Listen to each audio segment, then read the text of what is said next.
Masechet Bava Batra, live and in person. Us here is Daf Samach, number 60 in Masechet Bava Batra. And today is an auspicious day because it's the day that we're going to finish Cheskat Habatim, which is the parak we've been learning for around 4 weeks now. I'm looking how many days, many days. Today's the last stop in that parak. So says the Mishnah. He said he got up to the Mishnah, right? 8 lines or so from the top. Lo yiftach, says the Mishnah, lo yiftach adam lechatzer shutfim.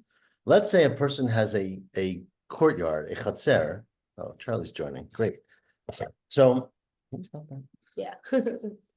let's say two people. Shavua tov, Charlie. Let's say two people. We're about to start the Mishnah on the near the top of Daf Samach. So let's say 2 people own a courtyard, or many people own a courtyard, and you decide, remember, courtyard is a shared space between houses. You decide that you want to have a new window, right? Or, well, we'll get to the window in a second. You want to have a new door, right? So your house is closed up. You want to bang a hole in the wall so that you can see out into the courtyard, or you can walk out of the door. Says the Mishnah, you're not allowed to do that. Lo yiftach adam lechatzer shutfim. A person cannot open up into a chatzer, into a joined courtyard, petach, a doorway, if, not always, but if it's keneged petach, if it looks straight into somebody else's doorway. And we're going to see in the Gemara, it's because a person has a reasonable expectation to privacy. We call it hezek re'iyah, right? We started off in Masechta with that you don't want people to be watching you, knowing your business, looking in your house. And so you have a door that's not exposed. Someone opens another door and exposes you. That is a negative for you, and you can't do it without your permission. So doorway can get a doorway, or chalon can get chalon, or a window. It's going to get your window, because then you can no longer, exercise in your bedroom, in your whatever, in your underwear, because someone's going to be looking in. But, says the Mishnah, the second line of wide lines, Haya katan, if let's say you have a small doorway, lo yaseh gadol. You also can, that's not a but, you also cannot make it a large doorway. You can't enlarge the doorway. We'll see in the Gemara why you would have thought you could do that. Or echad lo yaseh shnayim, if you have one door coming out of your house, you can't open up and make 2 doors, right? Which would be very convenient to have 2 ways to get out of your house. You're not allowed to do that. Again, that's opening up more exposure, I guess, more ability to look inside the chatzer, and that's considered to damage somebody else. Aval, what you can do, says the Mishnah, is poteach l'reshut rabim. If your home opens up to a public, to the street, and there's a neighbor across the street who says, wait, I don't want you to make another window or another door because you can see into my house, that's not a valid complaint. You can be poteach l'reshut rabim, petach keneged petach, a door, even if it's keneged someone else's door. Let me know if you don't hear me well. Or chalon keneged chalon, or a window keneged another window. And again, we'll see in the Gemara a little bit why. Haya katan oseh gadol. If you have a doorway in your house that's small and opens to Reshut Rabim, you can make it bigger. And haya echad oseh shnaim. If you have one entranceway, you can make 2. Now, says the Gemara, let's get started. How does we even know this is an issue? How do we even know that there's a value? Now, it's a little strange what the Gemara is exactly asking, but how do we even know that there's considered to be an assumed value of privacy, of hezek re'iyah, right? Now, of course, what's the question, right? Meaning, either there is or there isn't. It should be all based on local custom, which is what everything we've learned about is. Some of what the Gemara is asking is what's considered the quote unquote Jewish custom, right? What do the sources tell us? So Menani Mili, how do we know that looking in someone else's business is considered to be an invasion of their privacy? What's it say? Yisrael levatach yishkon. There's a pasuk in by Bilam. We're about to get there. You're one step back. Amar Rabbi Yochanan, Damar Kra, as the pasuk says, as Kenneth just pointed out, Vayisa Bilam et einav vayar Yisrael shochein l'shvatav. Right, Bilam, we had this a few weeks ago now, lifted his eyes, and he saw Bnei Yisrael shochein shvatav, and then he blessed them, right? So he said, Ma tovu alecha Yaakov, mishkanotech Yisrael, etc., etc. But what did he see? What do you mean he saw them and he blessed them? Like, clearly he had some knowledge about them, which was favorable, I guess. But what did he see that made him have a better impression of them? Ma ra'ah, says the Batra, says Rabbi Yochanan, ra'ah she'ein pitchei ohaleim mechovanim zeh lezeh. He saw that their entranceways of their tents were not were not in front of each other, meaning they had made a conscious effort that one tent would be facing east and the next one would be facing north and then west, so that people would have privacy. Now, of course, you always have privacy inside your tent, but the point is you even have privacy when you open up the entranceway that no one peeks in or looks in. And so clearly, where am I? Ru'uyin Amar, he said, Ru'uyin halalosh tishra alehem shechina. Okay, so sorry, I guess I started a little early. Everyone's joining now, but that was the lesson from Bilam, that there was a value in privacy. Even Miriam's joining us at 4 a.m. in Yerushalayim. So we are up to, we just did the first very small sugya, which is we're at the 2 dots, 3 lines down from the Gemara part of the first Mishnah. Miriam, you're even further away than me. I'm in Chile right now. Oh, wow. Wow, it's It's global. international. We even have people in New Jersey, I understand. So Well, I'm in the same time zone, 5,000 miles away. okay, well, Miriam is not. But anyway, so we are up to the first Mishnah on Daf Samach Amud Aleph, Samach in Masechet Bava Batra. We're at the first 2 dots after the Mishnah. So the Mishnah said that you're not allowed to, if you have a courtyard and you have partners, shutafim, who own the courtyard jointly, you can't just open up a doorway in your house, because if it's facing someone else's doorway, you're going to be able to look into their house when they're opening up, and that's considered an invasion of their privacy. The Mishnah continued and said, if you had a small opening, you can't make a large opening. If you had 1, you can't make 2, which seems to be pretty obvious, right? Says the Gemara, katan lo yasen gadol. If it's small, you can't make it larger. Now, Savar Rami Bar Chama Lamemar. Rami Bar Chama thought when he read this Mishnah that what it means is that if you have an opening that's bar arba, right? You have a doorway in front of your house that's 4 amot wide, which would be a pretty standard opening. Lo lishvuya bar tamnaya. You shouldn't turn it into an 8 amma opening. And now the reason that would be a problem is not so much, initially he didn't realize it was because of the privacy issue. It was because you're basically taking up extra space in the courtyard. Because remember, we learned way back in the beginning of the Masechta, which is a long time ago now, that you're allowed 4 amot in front of your opening, right? You're allowed to unload your animals and load your animals. You get arba amot in front of your doorway. So if your doorway is 4 amot, you get 4 amot in front of it. But if your doorway is 8 amot, instead of being 4 by 4, it's 4 by 8. So basically, you've accumulated extra space in the Chatzer. Now, Rashbam points out, it doesn't necessarily mean that you get extra space. You might have to give up something else, right? It still has to be fair, but at least you get to choose which space you get. So that's considered to be unfair, right? So that's what he thought. Because you're taking 8 amot in the Chatzer. Avol bartarti, let's say your doorway, you had a very narrow door, and your doorway was only 2 amot. Now remember, the halacha we learned earlier is that you get 4 amot in front of your door, whether it's 2 amot or 4 amot. So you'd get 4 by 4 no matter what. Because if you got to unload your camel, right, you need to have or unload your trunk, you need 4 by 4. So even if your doorway is only 2 amot, you still get 4 by 4. So by increasing your doorway from 2 amot to 4 amot, you didn't actually gain any space in the Chatzer. So maybe that would be permitted, right? Aval bar tarti, if you have a door that's 2 amot, l'shvuya bar arba, to make it a 4 amot door, shaper dami, that would be fine. But that's what he thought. But Amar Le, they said, Amar Le Rava said to him, no, that's wrong. Because the issue is not that you're getting extra space in the courtyard. The issue is, Motzaei Amarle, the neighbor, can say to you,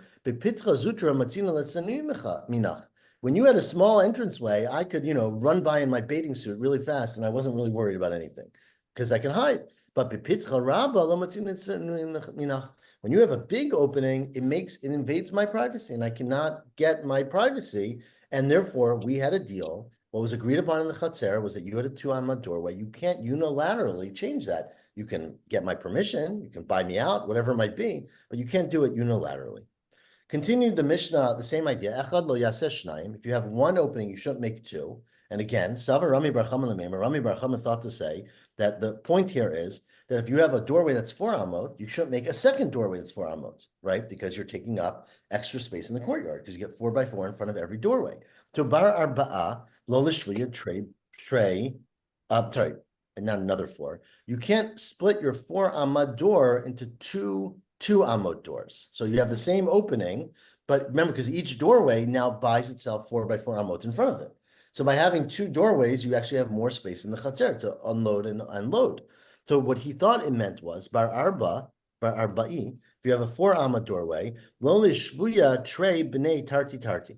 You shouldn't convert that into 2 doorways, each one of 2 amot, Why? Because shakel tamni b'chatzer. Because then you end up taking 8 amot in the chatzer, because each doorway gets itself 4 by 4 in front of it. Aval, but thought Rami Bar Chama, if you have a bar tamni, let's say you have a super wide door that's 8 amot wide, a garage door. You maybe can turn that and close that up halfway and make a separate door 4 amot somewhere else in the chatzer. Meaning you get you had 8 by 4 in front of the initial door. You closed off half of it, so now you have 4 by 4 in front of that door and 4 by 4 in front of the other door. Aval bar tamni, if you have an 8 amot door, l'shviya b'nei arba arba'a, to make it into 2 4 amot doorways and therefore 2 put positions or portions of 4 by 4 in front of the chatzer is fine. Shaper dummy. And again, Rava said to Rami Bar Chama, you missed the point of the Mishnah. Again, not clear why he had to say it to him twice, but maybe it was the same discussion. Amalei Rava, no, because Motzaei Amarle, the neighbor can say to you, look, when I knew there was one doorway, I had to, be careful and hide my business and do whatever and not play whatever in front of one doorway. Bechad pitra matzina, it's the nui minach, I could hide from you or conceal things from you in front of one doorway, but betray, once you have 2, now there's many more angles to view me. Lo matzina, it's nui minach, I can't hide from you, and that's my complaint. And that's the problem. You can no longer expose me in that way, and I can prevent you from opening up another doorway. Wait, aren't there 2 measurements here? We're talking about 4 amot in front of his doorway, extending from his house. That's what he was entitled to. But here in this scenario, we're talking about opening his house widthwise. So from 2, it's now the opening that you can see is 2 amot widthwise. Now he wants to expand that. He's not expanding it outward lengthwise. So it wouldn't matter. He still gets 4 amot in front of his door. Why? It seems like we're mixing apples and oranges here. I'm not sure I understood you, but let me say it again and maybe it'll clarify. So we're not talking, right, we're talking about opening up a doorway. You're not expanding your house. You're just opening up a space. But the halacha we had before was that you get 4 by 4 in front of every doorway is given as space to load and unload your groceries and your belongings. However, if your doorway is wider than that, let's say your doorway is 8 amot, you'd get 8 by 4, right? So you get a 4 amma opening basically. So what the last point was, at least the last one, if that's what you're referring to, is that Rami Bar Chama thought that if you have, it was Rami Bar Chama, right? If you have a 8 amma doorway, basically that means that you have an 8 amma opening, plus in front of that in the chatzer, you get 8 by 4 amot of space that is your proprietary space.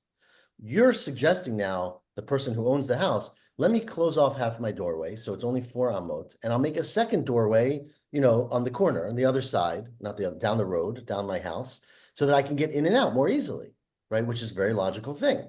And the point that Rami Bar Chama thought was that that's not harming anybody, because you get 4 by 4 in front of one doorway and 4 by 4 in front of the other doorway, so you didn't take up any extra space in the chatzer overall. And Rava's point was that that's wrong, because remember, there's a second issue in the Mishnah. Besides space in the chatzer, there's an issue of privacy. And you have an expectation of privacy that exists. And if someone wants to change the circumstances to open you up to more exposure, they have to get your permission. Without your permission, they're not allowed to do it. So that's the issue of the Mishnah. Yeah, but I don't think that has anything to do with the space in front of the house. Correct. That he's entitled to 4 by 4. So if his opening is 2, he still gets 4 by 4. He actually has more space on the outside of the house than he does in this opening to the doorway. It's like a portico, which is 4 feet wide, but his only opening, the door is 2 feet wide. Right. So that is correct. I mean, I said it that you have both. Rava said it really only depends on the privacy. The other issue would be existing, though. You have to be careful not to take extra space in the chatzer. However, continues the Mishnah, the last 2 dots before the new Mishnah. You can do this in a public, if your opening is to the street, even though the guy across the street from you says, wait a second, just because we're across the Henry Hudson doesn't mean you can't look into my window, which is true. But the Amar Lei, what the original owner can say to the second one is sof habayit l'snui mibnei reshut rabim. You have no expectation of privacy because there's a public street in front of you. So you're gonna have to hide from those people. So the fact that I can look in your window now is not an extra insult to you because the whole world looks in your window, right? So therefore you have no expectation of privacy and therefore I'm allowed to do that. Continues the Mishnah. We're now up to Mishnah number 2 on Daf Samach. So what we were saying before was a case where there's no Reshut Rabim? Correct. The Just Mishnah the started 2 with houses next to each other, basically? a courtyard. Remember, the Mishnah talked about. Okay, but you could say 2 houses adjacent to each other within the courtyard, but I mean, what? adjacent wouldn't be as worrisome as across the courtyard, right? Because that's where you look in. But yeah, the idea is privacy. Says the Mishnah, Ein osin halal tachat reshut rabim. What you can't do, and this was something that you can imagine would have been very thoughtful, right? You go down, you have a basement, and you decide you want to dig out your basement under the street, right? So you can't make a halal, I don't know, my English is not so good, but halal is like an empty space, cavity maybe, under the reshut rabim, right? That's Because important. cavity, okay. And explains the Mishnah, what would you make, meaning borot, shichin, and marot, which we've had many times before. These are cisterns and wells and chambers for storage. You cannot open these up under the public road. Now, the Rashbam points out, of course, it's obvious that if you damage the road, you got to pay for the road. But the point is that you can't do it and say, oh, and we'll see it in the Gemara in a second, and say, I'll cover any damages, because it's not, people expect to go on a road and for the road not to collapse on you. Right, so you're not allowed to take actions that weaken the public works.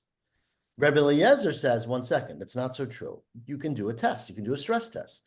Matir, he permits it as long as kadesh de agala mahalechet v'tu'unet avanim. As long as you can get a wagon, tractor trailer, the heaviest thing you have, drive over the road carrying stones, which of course normally they would carry wheat and grain and whatever, but even carrying the heaviest thing. And the biggest tractor, if that is stable, right? If you have the engineer say it's okay, then it's fine, as long as you support the road. But the Chachamim clearly disagree. And they say there's no amount you can do that permits you to make weaken the street. They do Okay. that with elephants on the Brooklyn Bridge. And elephant, right, as Rosa said, when they drove the elephants on the Brooklyn Bridge. Continues the Mishnah, Ein motziin zizin ugezus torot l'reshut rabim. The next thing you can't do is, let's say your house is on the street, and the way they would build in those days, for several reasons, not that I'm a builder, is that they would leave exposed, lumber basically, or timber going out from the house, right? And that could be for strengthening it, it could be for using it, for hanging things on. But zizin are small wood, Rashbam says that gezustrot are large beams, but you're not allowed to let your beams extend over into the public area, even though your house is not. You can't let the beams extend. Ella imratza, if you really want to have an exposed, you want to have a one amma or 1 foot or 5 foot overhang, then what you got to do is you have to move your boundary line into your property, say 3 feet, and then you can let it hang over 3 feet, right? Ava imrotza, if you really want to do this, to have this kind of decoration or thing on your building, kones the toch shalom motzi, you can bring the boundary line into your own property, basically, give up a few amot at the edge and build your thing and let it stick out to the Reshut Rabim. Now, what if you bought a chatzer? What if you What do you mean bring house? the boundary line? What does that Meaning mean? The don't- boundary line is the boundary line. No, don't build your house to the public end. Build your house inside where you're allowed to build it, and so that it's 3 amot from the sidewalk. Let's say the sidewalk is the public space. So instead of building up to the edge and then having your thing hang over, move your house in by 5 feet, and then you can hang over 5 feet. Says the Mishnah, lakach chatzer. Let's say you buy a courtyard, and you buy this courtyard, and there are this design. There have the beams that are hanging out 2 feet over the edge of the courtyard. So of course, it's possible that the person who built the house, instead of building it up to the Reshut Rabim, move the house boundaries 2 feet in, and therefore it's built properly. It's also possible that he did something inappropriate. So you have no way of knowing, right? Because you don't have good markings of where the Reshut Rabim used to be. Now, the interesting point, of course, is that once you leave that space open, right? Once you build 2 feet away from the sidewalk, everyone uses those 2 feet. So so Reshut Rabim seems to have generally moved. But the question is, did it move after the fact, right? Meaning it was built permissibly, and the Reshut Rabim started off at the sidewalk, and now you moved your house 2 feet in and built it with a 2 foot overhang, or did you build inappropriately and go into Reshut Rabim? Now, the guy who built it is dead or whatever. He's not here anymore. You bought this house. The question is, can you let it stand? What do you assume? So it says the Mishnah, lakach chatzer, you buy a courtyard, ubaz zizinu gezus tarot, harezu becheskata. You can assume it's a chazakah that it was done properly. The Rashbam connects this, as the Gemara does as well, to taninan lelokeach uleyoresh, right? Remember, we assume that there's a valid claim. So the valid claim would be that presumably the one who did it before you, had space, had owned the land up to the edge of the overhang. He moved the walls in a little bit so that he could build a house far away from Reshut Rabim and allow an overhang. Even though we have no documentation of that, we can assume that. So that's the Mishnah. Says the Gemara, the Rabbanan. Now, why would the Rabbanan disagree? Why would you not be allowed to build a underground cavity under the road if it's strong enough to hold the elephants? Say the Rabbanan, well, it might be strong enough to hold the elephants today, but things weaken, right? And you really can't rely on there being every day an inspection. Zimnin demafchit v'lavadate. It could be that it will weaken, right? The road will start caving in a little bit and you won't realize it. And so therefore, you're not allowed to do things that are inherently raise the risk to the tzibur. And this counts in that category. Continue the Mishnah. We are 6 lines from the bottom, sorry. Mishnah or the Gemara? 6 lines from the bottom of the page. That's what you mean. 1 line down from the Gemara line. Reb Ami Havile Ziza, right? Now Reb Ami had a house and he had Ziza, right? These are the beams. Dahavi Mapik the Mivoah. They went out into the Mavoi. Now remember, a Mavoi, if you recall, is we had this, of course, in Erevin for many, many months. A Mavoi is a common space that many chatzerot, right? I think that's the word, chatzer, plural, open up into a Mavoi, right? So you have private houses, they open up into chatzer, several chatzers open into a Mavoi then opens into Reshut Rabim. But it is essentially a private place that is owned by all the people in the Mavoi. Okay, so Reb Ami had Ziza that would go out into the Mavoi, and there was another person who Gavra, we know unnamed gentleman, Nami Havile Ziza the Havi Mapik the Reshut Rabim. There was another guy, we'll call him Ruvain, who had a house, and in his house he had built the Ziza that went into the public space. Okay, Ata the Kameder, take out the words in parentheses. Ata the Kameder of Ami. They brought this guy, they sued him, the city sued the guy and said, you can't build there. Your boards are going out into public. It's a public space. And they came in front of Reb Ami. Amaleni said, Zilkot, you got to go cut it down. You got to chop down the beams that are extending into the public space. Amalei, so this guy turned around to Reb Ami. He said, wait a second. I happen to know where you live, Rabbi Ami. And in your house, you have the same issue. You have the exact same design. I got the Reb Ami design when I built my house, right? And you have the beams going out beyond the house into the public. He said, Amarle, Vahamarnami itle, right? You also have these beams coming out of your house into the public space. Amarle, the bet is presumably Amarle. Yep, Amarle, he said to him, well, there's a big difference because Didi, says Rabami, my house and my beams, limivo'am mapik. They go out to a mavoi. Now, a mavoi is shared property of everyone who lives in the mavoi, which might be, it could be a small mavoi of 2 people, it could be 50 people. But it's a finite number of people. The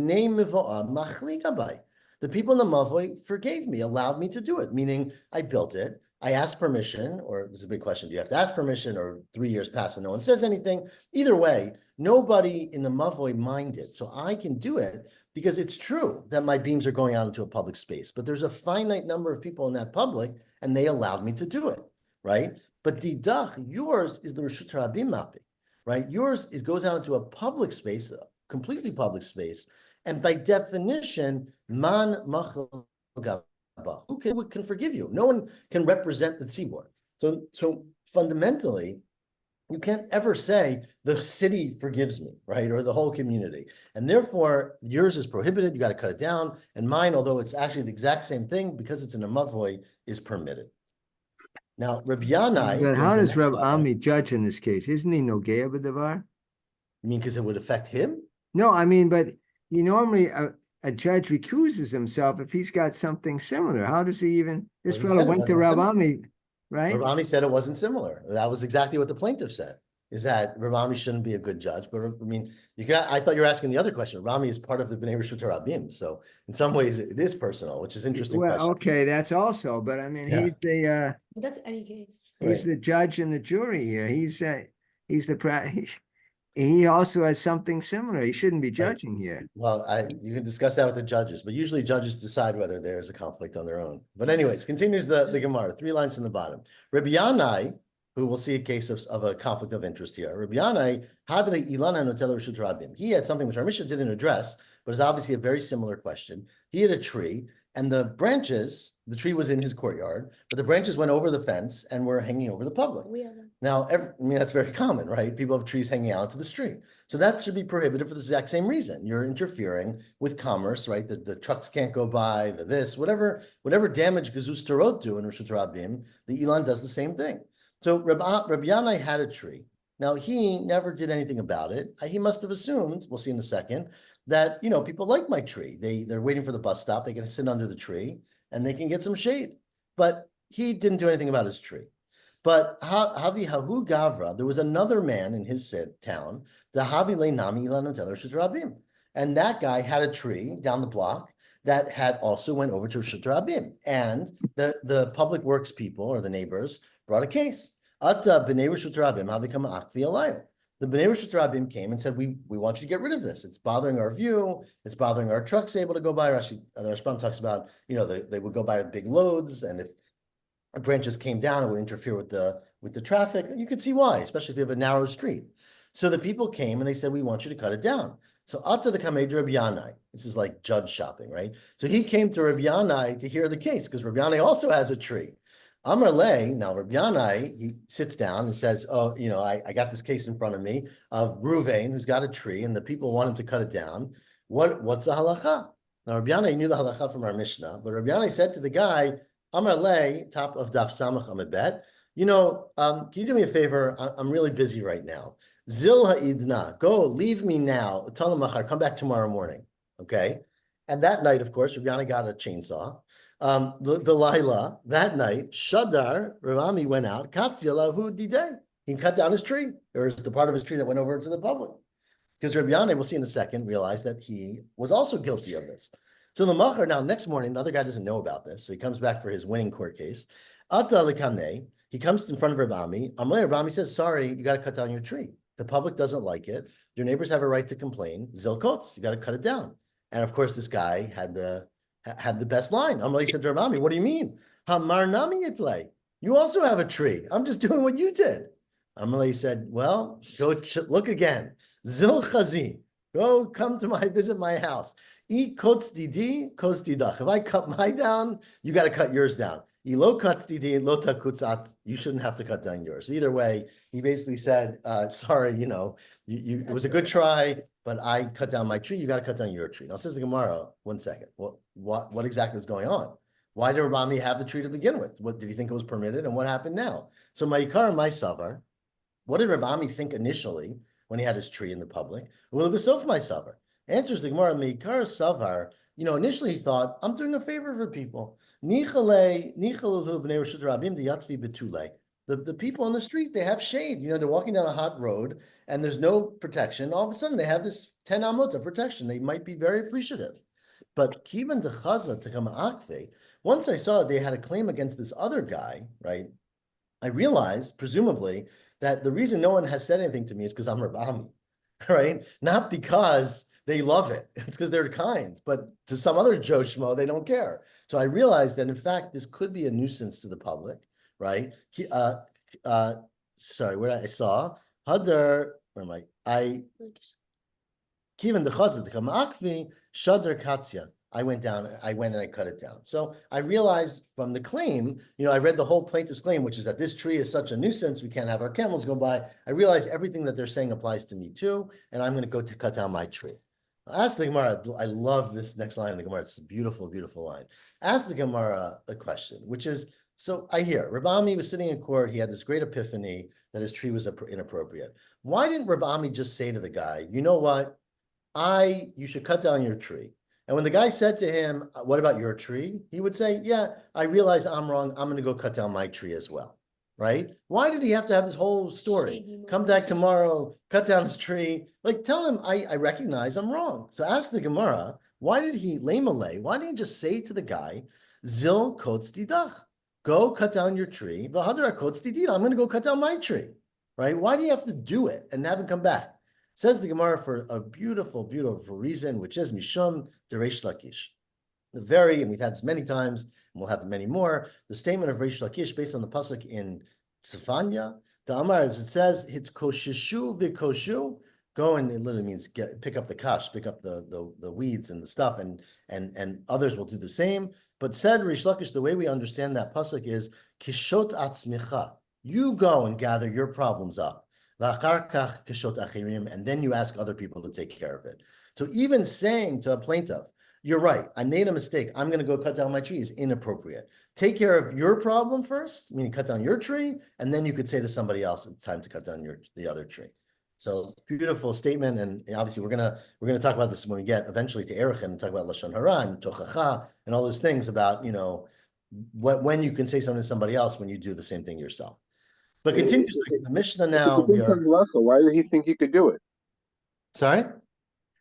If it's against the halacha, why did he think he could do it? So remember, our Mishnah didn't explicitly talk about trees, and I think the point of the Gemara is that he miscalculated. He thought that a tree, and let's be clear, he thought that a tree is beneficial to the public. But just to be clear, it could of course be that a tree is both beneficial and detrimental, right? There's benefit in a tree because you can get shade, but it's detrimental when you're trying to get your camel across it. So it's really just a question of like how the tzibor views it and what's considered to be normal usage and normal benefit. So it's subjective. It is subjective, and it might be in town, or it might depend on how wide your streets are, or what kind of commerce goes by, or there could be very many variables. The point that Rabami realized was that once they were claiming against this guy who probably had a very similar tree to him, he realized his was a problem too, and they were probably just too nice to say something to him. Continue the Mishnah of if you really want to build your house in the style where you've got beams coming out of it 2 feet, you've got to move your house 2 feet in away from the Reshut Rabim and then build it. Ibaylu. Says the Gemara, let's say kanas v'lohotzi, right? Let's say, in fact, you build your house 3 feet away, whatever, I'll pick a number, 3 feet away from the property line, from the Reshut Rabim, because you're going to build these beams that come out of your house 3 feet. But the price of lumber goes up, you can't afford the beams anymore, and you don't do it, right? Can you move your house now? Forget about the beams, right? Can you move your house 3 feet out to the Reshut Rabim? Yeah. Or did you give up, basically, have you forgiven that space to the public and you can never reclaim it? So Rabbi Yochanan says, no, there's no problem. Kanas motzi. You brought it in, you can take it out, right? You didn't make a donation of your space, you just were bringing it in. Rish Lakish says, no. Kanas eno motzi. Once you decide that you're not building, you're basically ceding that space to the Reshut Rabim, and you can't change your mind. Amalei Rabbi Yaakov, the Rabbi. Well, why do we have a havamina that he's ceding the space? Just moving his house in 3 feet, he still has that yard there. That's his. He could plant flowers there. I mean, he doesn't. There's an implicit assumption here that he's ceding the land to the public. That's not necessarily so. Right. So obviously, if he left a fence there or something, it wouldn't be any question, right? The point is that this was open and people were using it. Remember, we're gonna have it again in 1 minute, that this whole discussion about Meitzar Shechziko Barabim, right? You have a border that people have started using as a shortcut. So there is an idea that the public acquires things by sort of use. So once you've moved your house in and people have been free to walk there, that you can't change that. Again, obviously, if you put up a sign and said, this is my boundary, or built a flower bed, they wouldn't be allowed to walk in your flowers. There's no question. But anyways, it seems like a passing for Bill. If it becomes Reshut Rabim, then his beams are over Reshut Rabim. Right. So it's true. So that you're a little stuck, right? So, but you're allowed to do it, right? So sort of on that condition, basically. Let's keep going. Does it become Reshut Rabim, or you just like you are approved for a building here, right, and you're not approved for a building somewhere else? Right. So it doesn't become a Reshut Rabim because, as you pointed out, James, you're allowed to build your beams on top of it. That was the whole point of it. So even though people start walking on it, they can't come and say, wait a second, but we can't carry our ladders, right? Because your beams are there. But so you basically are allowed to do that. And that's what we saw in the Mishnah, is that if someone did that and they sold the house to the next person can do the same thing, right? It's not like it becomes Reshut Rabim, but the right to basically walk on the area where your house is not is something that, according to Rish Lakish, people acquire because you gave it to them. So Says Rabbi Yaakov, the Rabbi Yirmiyah Bar like he said, you planted a garden there without a fence, people could trample on it? People cannot. No, if you planted a garden, that's clearly showing that you're not giving it up to the public. Right? Good. So it says Rabbi Yaakov Bar Yirmiyah Bar Tachlifa. Asber lecha, let me explain this to you. I should have read this before all the questions. Lahotzi kuliyama lo pliga de motzi, right? To go out to that space, which means to use it to to put the beams, meaning you build your house, you don't put up the beams. A year later, you decide, or 5 years later, you decide you want to put up the beams. There's no question that you're allowed to do that. You retain the right in perpetuity over this space to put the beams. That's what you did it for. The question is whether you can put the walls there to prevent people from walking in a place where they were originally able to walk. And we also, meaning in a different version, said the opposite. That Rabbi Yochanan said in this version of the walls. Rabbi Yochanan Omer Eino Machzir. Here about the walls, Rabbi Yochanan said you're not allowed to put the walls back. And Rish Lakish says Machzir. Why? Amar Rabbi Yochanan Omer Eino Machzir. The reason Rabbi Yochanan said you can't put the walls back is Misham de Rabbi Yehuda. Amar Rabbi Yehuda, I just quoted, Meitzar shechzik bo rabim asur lekalkalo. Once you have a meitzar, remember the meitzar was you would plant in the fields and you would have a raised area where you didn't plant in between the fields as a natural boundary, right? Let's say people start walking on that because you can't walk in the field, and they end up making a shortcut through your fields, basically in your private meitzar.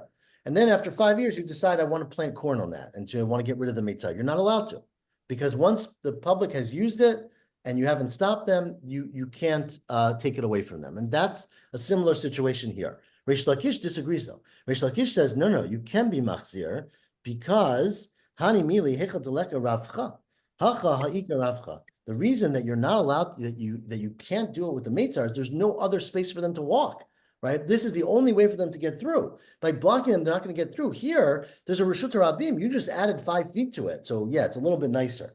But just closing this up is not going to close up the Reshut Rabim. So it's totally different than a Meitzar. A Meitzar becomes indispensable. People cannot get by any other way, and therefore you can't interfere with the Meitzar. But in this case, you just gave them some extra space, and you're allowed to take away the extra space the same way you gave it. So that's the Machloket. Shouldn't Rabbi Yochanan and Reish Lakish. city council? But isn't Reish Lakish,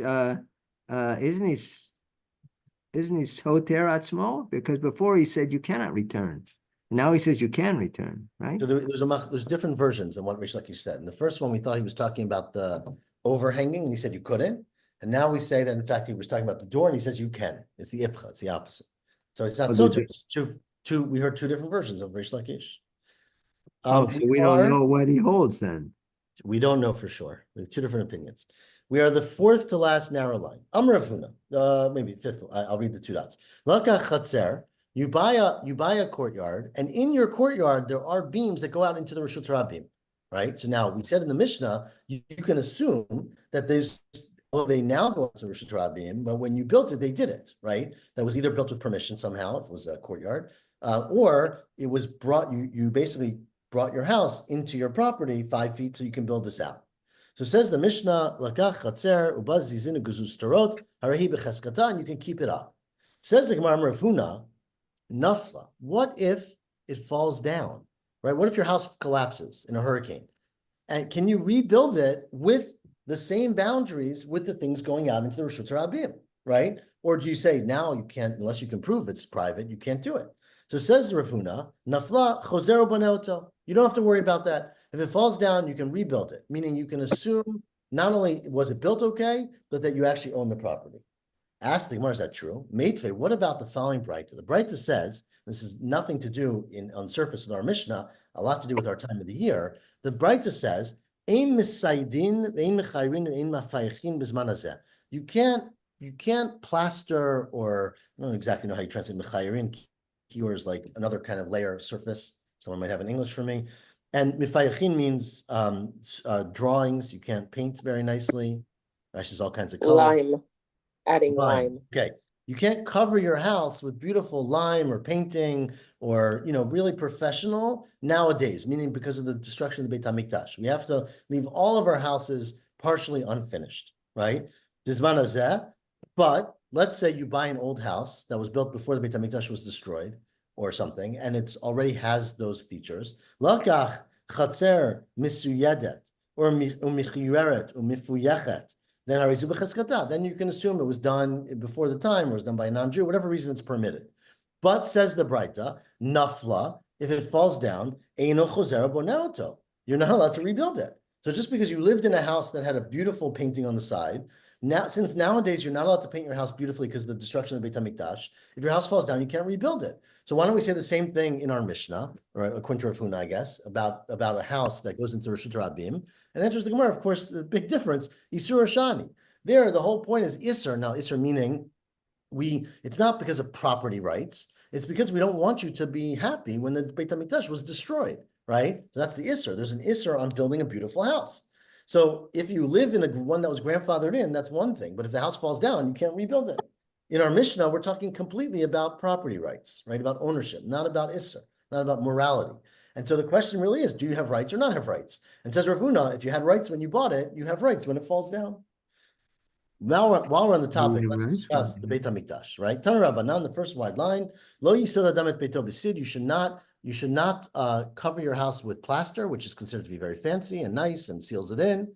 But says the Braita, im irev bochol o even mutar teven. Sorry, mutar. If it's not good plaster and you mix some sand into it or you mix some straw into it so that it's weaker quality, then that's permitted. Rabbi Yehuda Omer. Rabbi Yehuda says, what do you mean? That I'm a builder. I don't know if he was a builder, but irav bochol, if you mix sand into your plaster, that makes hareza trachstir.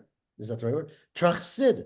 That's like super high quality plaster, right? That's like cement, concrete, or something. I don't know again if there's an English, but it makes it better. It doesn't make it worse. The asur, and that would be prohibited, but teven mutar. But it's true. If you put some straw into it, that weakens the quality, and that would make it permitted. Tanur Rabbanan. Says the Braita. Mishacharav, Beit HaMikdash, Abayit B'Shniya, sorry. When the second Beit HaMikdash was destroyed, Rabu Prushim B'Yisrael. There were more and more Prushim. Prushim means people who are ascetics, right? They are, is that the word? They're parish from the world. They don't enjoy regular things because they were so destroyed by the destruction. Shelo lechol basar. They no longer ate meat. Shelo yishtod yayin. They no longer drank wine. So there were lots of people who felt like, how could we live our lives? How can we enjoy the things we used to enjoy? So Nitval and Rabbi Yeshua. Rabbi Yeshua started talking to them to sort of dissuade them. Amar, he said to them, B'ni, why don't you eat meat and drink wine? They said, how could we? How can we bring basar? Every time we eat a piece of steak, we think that this should have gone on the mizbeach. V'achshav batel. Now there's nothing going on the mizbeach. Nishteh yayin. How could we drink wine? Sheminaschem al gabi mizbeach. It's meant to be poured on the mizbeach. V'achshav batel. And it's too tragic for us. There's no mizbeach. The things you put on the mizbeach we can no longer consume. Amar Lam, he said to them, well, you got to keep going with that logic. In Cain, lechem lo nochal. You shouldn't eat any bread, right? Shekvar batlu minachot. You can't bring that on the mizbeach. They said, you're right. We're going to cut bread out of our diet. Efshar beperot, we're going to have just a fruit diet. He said, well, fruits are not so good either. Perot lo nochal. Shekvar batlu bikurim.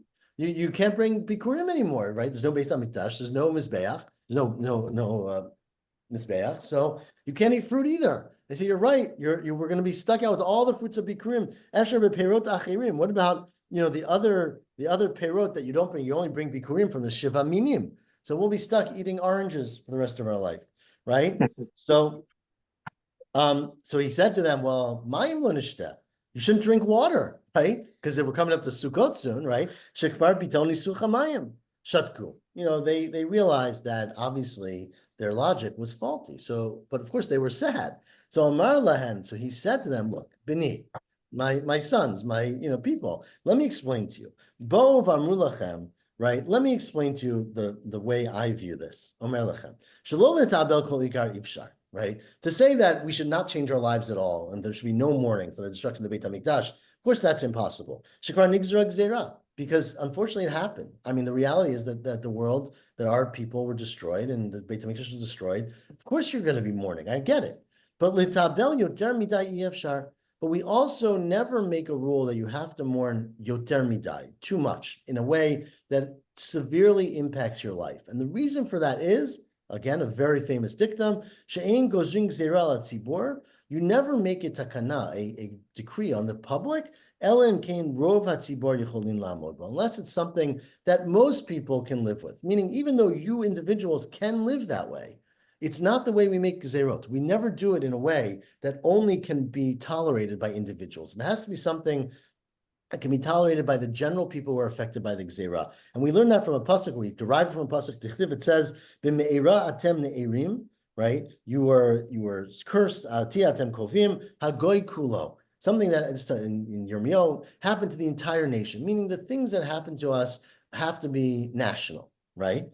And therefore, says Rebbe, I'm trying to think which rabbi we are. Therefore, says Rebbe Yoshua, Elakach amru chachamim. The way the rabbis got around this conundrum was they said, Sad adam et beito b'sid. In fact, you can plaster your whole house with sid. You can use the fanciest thing, but you should leave behind one section that's unfinished. U'mishayer bo davar mu'at. You should leave behind one little bit that is not finished. How much is a little bit? Amar Yosef ama al ama. Leave one amma, which is not such a small bit. Amma al amma, not plastered. Amar Chisda keneged petach, and you should do it in front of the doorway, meaning in a way where it's visible. You shouldn't do it in the back garage, right? But you should make a thing that's clear, that's visible, that is essentially symbolic, right? Instead of limiting your ability to build your house, build whatever you want, but leave something so that's very clear that you are mourning that our people are not complete. Osin Adam Kol Tzarkei Suda, this continues the Braita. This is the Braita, sorry. You can make anything you want for a meal, right? A feast. You're going to have a feast. You don't have to not eat meat, not drink wine. Eat anything you want, but leave behind one thing that you normally would have loved. Mishayer Davar Mu'at. What's the one thing you should leave behind? The herring, right? Maihi Amar Papa Kasa de Harsana, which are not exactly herring. We talked about these before, but they were fried. Right, so they would take like herring, little fish, and they would fry them. They were a delicacy, but you should leave that behind. Meaning, leave something off. A woman can do all tachshita, all the makeup, all the jewelry, etc. But they should leave one thing behind. And mahi amarav bat tzada. That's referring to the Rashbam here explains like on the cheek or like right near your side, the side of the face, where basically he said people would often do something. There's hair that grows there, they would take out. You should make some change so that it's not recognizable, that it is recognizable, sorry, that you're not perfect. Shenemar, as it says in a pasuk, for this refers to everything we've said, right? If I don't, imlo alet Yerushalayim al rosh simchati, and my al rosh simchati, and of course this is very famously known, Rav Yitzchak, that is referring to the head, the rosh of my celebration, which could mean ahead of my celebration, but also means literally on the head of the person who's celebrating. It says Rav Yitzchak, Ze afar mikla shebrosh chatanim. This is the custom to put a little bit of ash on the forehead of a groom, right? Amar le Rav Papa labaya hecha manachla, where on the head? And he said, b'makom tefillin. You put in the place right in the forehead where you would put your tefillin. Shenemar, as it says, Lasum avlei Tzion latet lahem pe'er tachat efer. Right, the Navi gives the promise that we will resurrect and they'll come back in Tzion and put pe'er, put that which is beautiful, which of course is a reference to tefillin, in the place of the efer, the dirt that was put there, which is now the dirt of the chatan. V'chol hamitabel Yerushalayim, and apropos for our time now, anyone who mourns properly for Jerusalem, zochev v'ro'eh b'simchata, they will merit to see its joy. Shenemar, as it says, simchu et Yerushalayim, really it's from the end of the pasuk, which in mind we have somewhere here. It says in Yeshayahu, V'gilu ba, simchu et Yerushalayim, v'gilu ba kol ahaveh, sisu ita masos kol hametaplim aleha. So those who mourn it will be the ones who celebrate it. So may it be very soon. Continues the Gemara now. Let's just finish till the end of the parak. It's very late, Tanya, or very early. Tanya Rabbi Shmuel ben Elisha. We are 8 lines on the bottom. Miyom shacharav Beit HaMikdash. From the day that the Beit HaMikdash was destroyed, Dinu shenigzar al atzmeinu, we actually accepted a din on ourselves. Shelo lechol basar v'lo shtot yayin, right? Not that we did. It is appropriate had we done this, had we made a decree on ourselves not to eat meat and drink wine. But we don't do that. It's not appropriate to make a gzera if the public cannot fulfill it. It's too hard. And from the day, now I don't know Rabbi Shmuel ben Elisha how long after Churban he lived, I guess probably 100 years or so. So things got worse, as we all know, sadly. But miyom shepashta malchut harisha, from the day that the evil kingdom, in his case was Rome, right, spread, shegozeret aleinu gzerot ra'ot v'kashot, and they make harsher and harsher decrees against us. Umevatelet imenu Torah u'mitzvot, they don't let us learn Torah or observe mitzvot.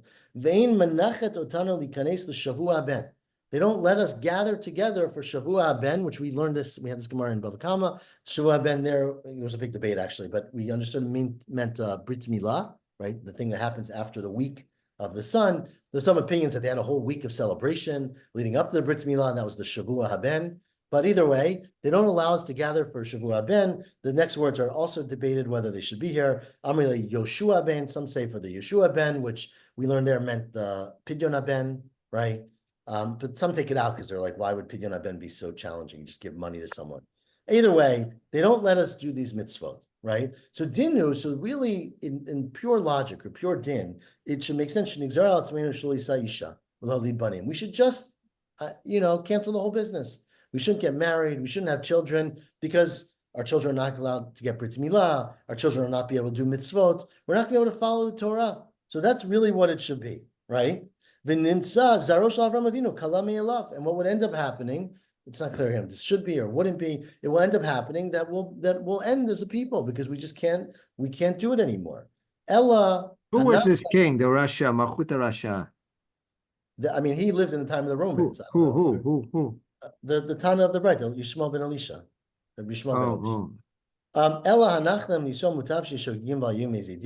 But we don't really want to tell people not to get married and have children because they're going to do it anyways.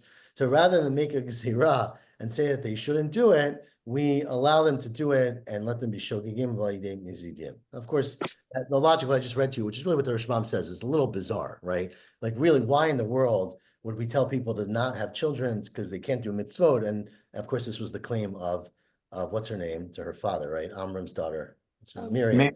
Miriam. Right. Yeah. So there's other ways, but that is the way the Rashbam seems to understand it. But either way, there are other ways to look at it. But the bottom line is that there's two principles here. First of all, life was very, very hard for them, unfortunately, after the destruction of the Beit HaMikdash. And second of all, we don't make zerot on the tzibor if they are not things they can achieve.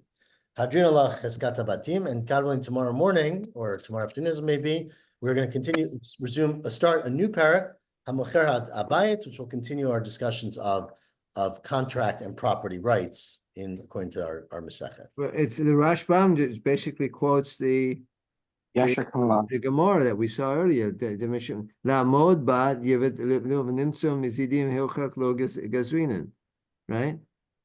That's what our Gemara says. Yeah, that's why they didn't do it. That's what the Rashbam quotes. Rashbam quotes. The Gemara says it. Yeah. Okay, everyone. Good night. Miriam, hope you're well. Hi, good morning. Good morning. Miriam, I'm amazed. Because it's early.